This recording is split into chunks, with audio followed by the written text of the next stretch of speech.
Hidden door, dark secrets. I've always loved the idea of hidden spaces in my home, secrets tucked away behind walls and under floorboards. So when I discovered a small door behind my bookshelf last week, I was more intrigued than alarmed. The door was barely 3 feet high and dusty, like it hadn't been touched in years. Curiosity got the better of me, and I squeezed through into a narrow passageway that twisted and turned until I emerged into what could only be described as my house, down to the last detail. It was uncanny, but I was alone, or so I thought. The first few days it was a novelty. I went back and forth, exploring this strange, mirrored world. Everything was the same, yet there was a feeling of being watched, an unsettling presence that crawled under my skin.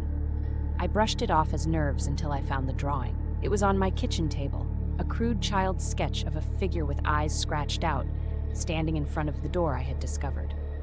I don't have children, and the realization that someone or something was aware of my wanderings made my blood run cold.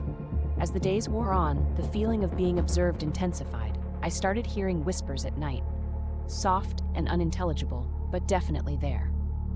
I kept finding new drawings, more figures, more eyes missing, more doors. My own house began to feel hostile, as if the walls themselves were closing in, waiting. I stopped going to the other house, but it didn't matter. The drawings started appearing here too, always with the same message scrawled across them. You are not alone.